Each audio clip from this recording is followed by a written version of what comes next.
Another player made a PC who refuses to hit women, and I feel like an for being uncomfortable with the PC. Oh boy, here we go. I have never had a problem with the player, Jack. He is a nice person, but there are some things odd. Our group has 2 girls and 3 guys. One of the guys is the GM. We have been playing for over a year now, and I consider the other 2 guys good friends. However, Jack is always rather formal with me and the other girl. He never swears.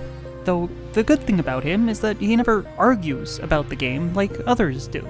Ah, so our storyteller is one of the girls. Okay. We started a new game, and he has said that he wants to play a character more like himself. Uh-oh.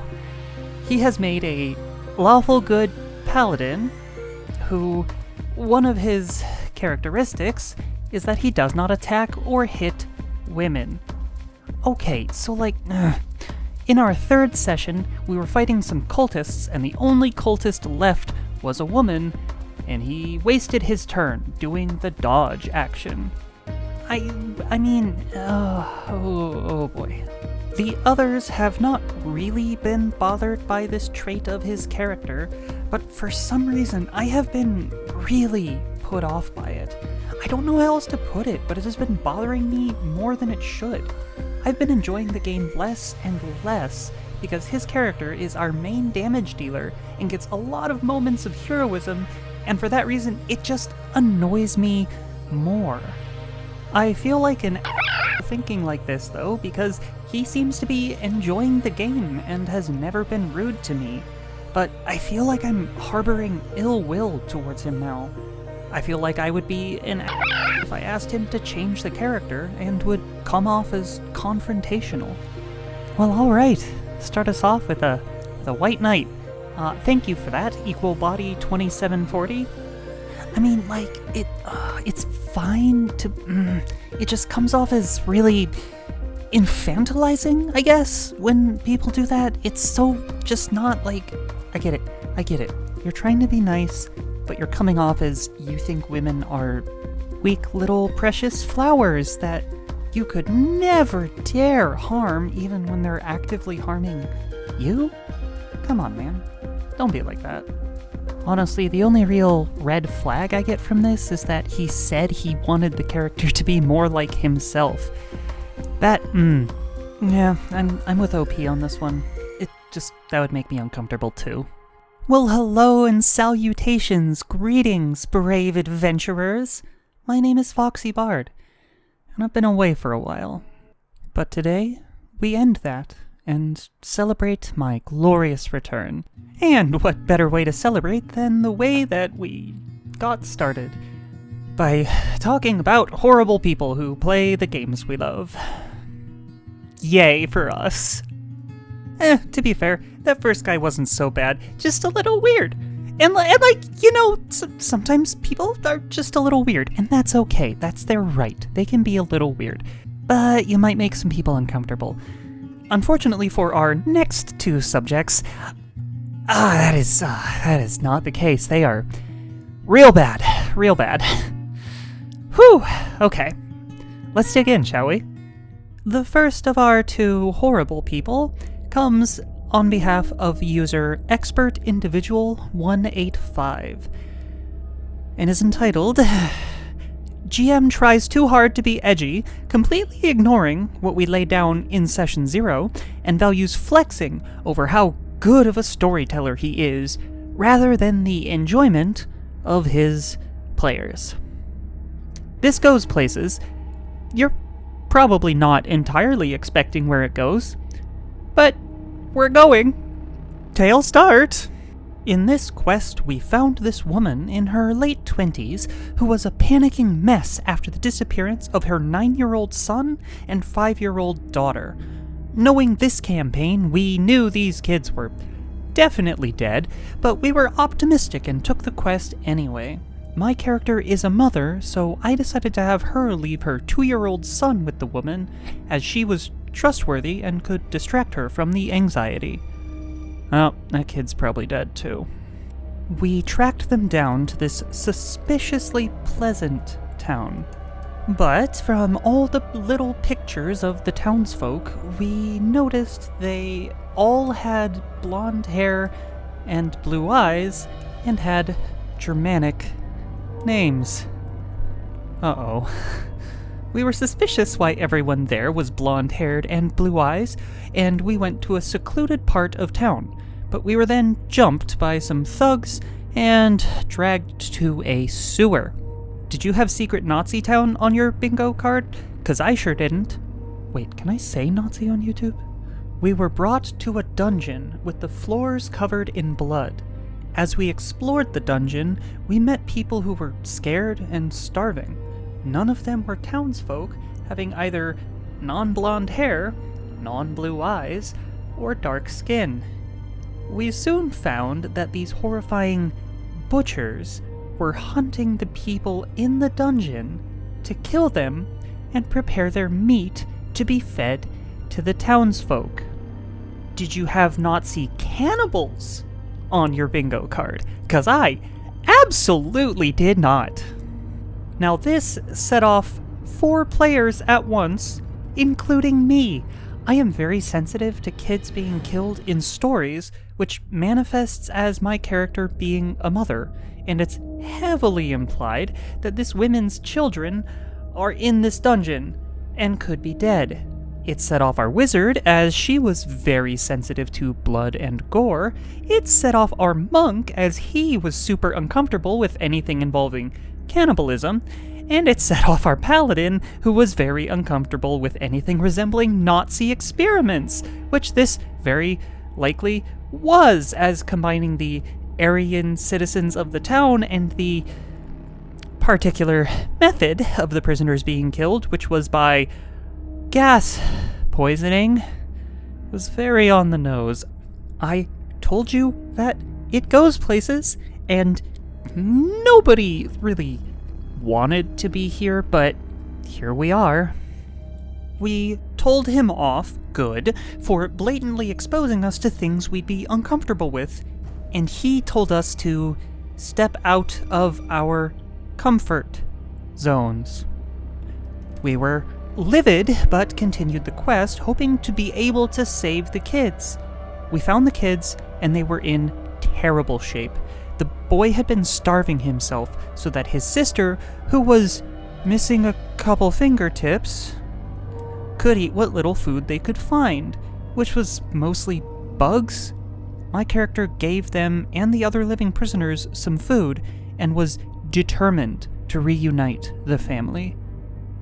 I understand wanting to see a decent resolution to this, but violating that many people's trust at once, I honestly think y'all should have just gotten up and walked right there. We decided to fight the butcher monsters, and after killing all of them, we managed to get the key off one of them and find a door out, releasing all of the living prisoners. On the way out, we saw a room full of Aryan children, who were each devouring a fancy stew-like meal made from the human meat and genetically enhanced vegetables. Paladin interrupted the game again, saying these were literally just Lebensborn children. My character barged into the room and told them what they were eating. They were sobbing at the discovery that they were eating people. During that chaos, we took the escapees and fled town. We reunited the kids with their mother, and she gave my character her son back. Oh, good, he lived. Who thanked her for babysitting, and the quest ended. I skimmed over a term there, Lebensborn. I think I'm saying that right. It's a German word. It means fount of life. A description from Wikipedia says it was an SS-initiated, state-sponsored, registered association in Nazi Germany with the stated goal of increasing the number of children born who met the Nazi standards of racially pure and healthy Aryans, based on Nazi eugenics. I couldn't find anything specifically detailing cannibalism, but it seems to bear all the other similarities. You can look them up if you want to learn more. I'm pretty sure we were supposed to take down the town, but we all dropped out of the campaign, saying that GM betrayed our trust and disregarded our feelings, so we're finding new games with GMs that will respect our boundaries and not just make us uncomfortable to show us how dark and edgy his story is. Good call, proud of you. Tail end. Okay, I don't think it needs to be said, but that was kind of foxed up. Apart from the whole cannibal Nazi eugenics program, seriously, in a fantasy RPG? Not the place. The GM violated all of their trusts. I'm assuming there's 4 players, because 4 players is an average party size. It could be more, I don't know.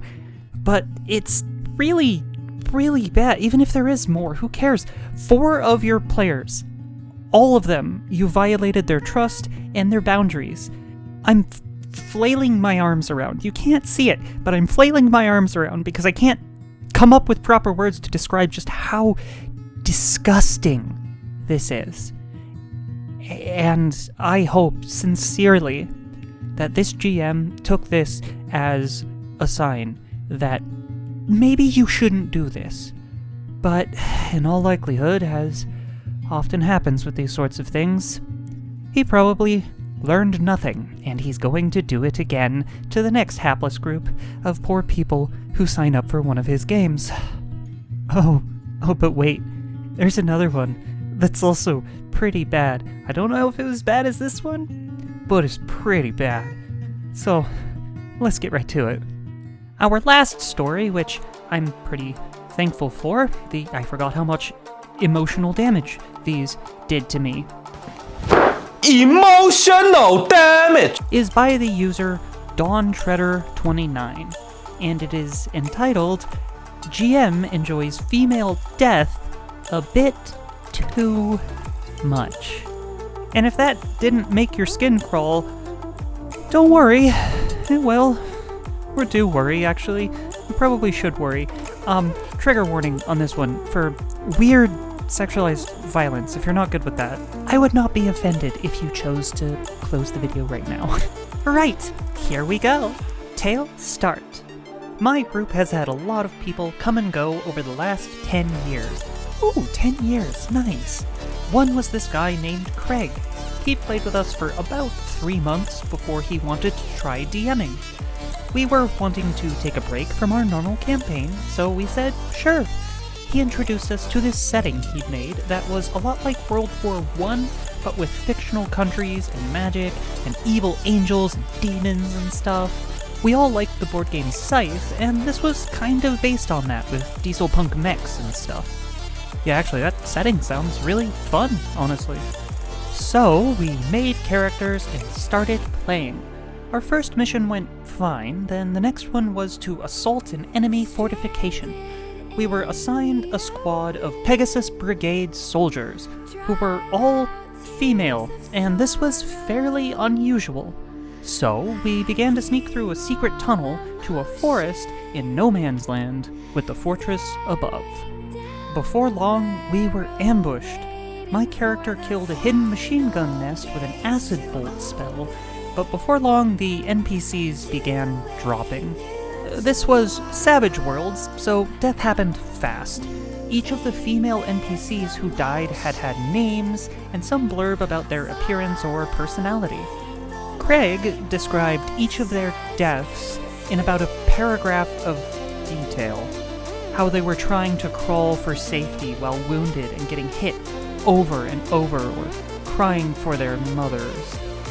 I thought at first he was just trying to make us feel bad for them, but it really seemed like he was getting off to it after a point. Like, after the battle, we were recovering the 5 casualties we'd taken and putting them somewhere to bury later, and he described how some were still alive and begging to be killed because they were mortally wounded and suffering. Oh wait, I forgot about this part. Actually, this guy might be worse. One was crying because she had been shot through the midsection, and apparently her womb was now ruined, and thus she had no reason to live. And that is where any pretense of this being just trying to be extra descriptive goes completely out the window. Absolutely not. No. Moving on. It never quite crossed an obvious line. Excuse me, that was a line. That was a line. And I think most of us were just white-knuckling our way through those parts because we were really enjoying the campaign otherwise. And hey, maybe he was just really descriptive as a storyteller. No, but honestly, the fact he has chosen to assign us a squad of explicitly all-female soldiers and then go into 15 to 45 seconds each time one was killed, whereas the enemy male soldiers got a sentence of description at most when killed, made me really wonder if he was enjoying it. He also adjusted his position in his seat a lot, like he couldn't get comfortable. I hadn't noticed this before. Maybe he had always done it, but this time he did it enough that I noticed it. Gross, gross, gross, gross, gross, gross! We played a couple more sessions of that campaign, defeated a War Angel creature, and lost a lot of PCs in the process. The War Angel had like a 25 toughness, so it was very hard to kill. After that, we declined to continue. A few months later, Craig quit the D&D campaign for unrelated reasons. Job schedule changes. Scheduling conflicts. The true enemy of TTRPGs. Or in this case, maybe the hero? Never saw him again. I don't really wish to. It was a cool setting, too. I know a lot like it exists, but it was neat he had fully developed it for tabletop. I just wish he hadn't included his snuff fetish in it. Yeah. Tail end. Gross, gross, gross, gross, gross. Craig, please, don't ever do this again. Don't ever bring this about on people without their consent.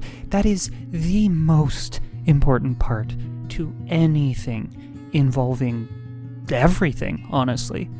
And maybe look into why you have that particular relationship towards violence against women, but that's something for another time.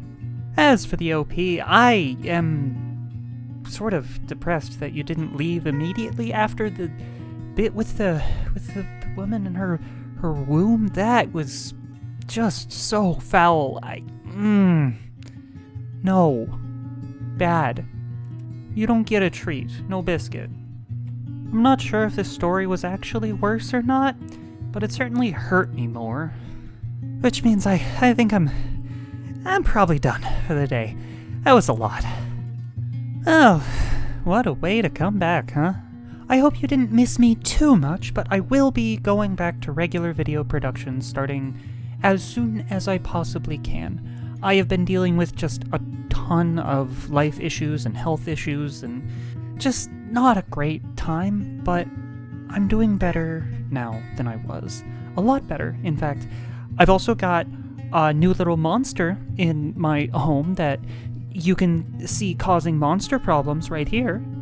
She's adorable and incredible. Her name is Willow, and she is wonderful. I've also been struggling a little bit with disability and the whole legal process. Social Security is very, very slow and very, very just frustrating.